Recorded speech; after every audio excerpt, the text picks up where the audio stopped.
country, friends, is this? This is Illyria, lady. What am I to do in Illyria? My brother, he is in Elysium. Perchance he is not drowned. What think you, sailor? It is perchance that you yourself were saved. Oh, my poor brother. And so perchance may he be. True, madam. And to comfort you with chance, assure yourself. After our ship did split, when you and those poor numbers safe with you hung on our driving boat, I saw your brother, most provident in peril, find himself, courage and hope both teaching him the practice, to a strong mass that lived upon the sea, where like Orion on the dolphin's back, I saw him hold acquaintance with the waves, so long as I could see. For saying so, there's gold. Mine owners gave and told it to my hope, whereto thy speech serves for authority, the like of him. Knowest thou this country? I, madam, well, for I was bred and born not 3 hours' travel from this very place. So Coventry. A noble duke in nature was his name. What is his name? Orsino. Orsino? I've heard my father name him. He was a bachelor then. And so is now, or was so very late. For but a month ago I went from hence into a fresh and murmur, as you know what the great ones do, the less will prattle of, that he did seek the love of fair Olivia. What's she? A virtuous maid, the daughter of a count that died some 12 months since, then leaving her in the protection of his son, her brother, who also shortly died, and for whose dear love they say she hath abjured the sight and company of men. Oh, that I served that lady, and might not be delivered to the world, and I made my own occasion mellow, what my estate is. That will have to come pass. She will admit no kind of suit. No, not the Duke's. There is a fair behaviour in thee, Captain, and though that nature with the beauteous wool doth oft cleanse and pollution, yet of thee I will believe thou hast a mind that suits with this thy fair and outward character. I prithee, and I'll pay thee bounteously. Conceal me what I am, and be my aid for such disguise, as haply shall become the form of my intent. I'll serve the Duke. Thou shalt present me as a eunuch to him. It may be worth thy pains, for I can sing and speak to him in many sorts of music that allow me very worth his service. What else may hap, to time I will commit. Only shape thou thy silence to my wit. You be his eunuch, and your mute I'll be. With my tongue blabs, let mine eyes not see. I thank thee, lead me on.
of love, play on, give me excess of it. The appetite may sicken and so die. That strayed again.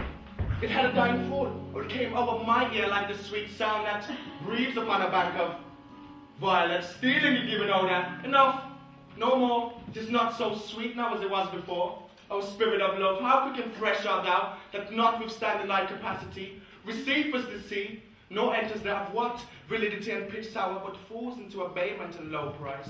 Even in a minute so full of shapes is fantasy, it alone is high fantastical. Will you go hunt, my lord?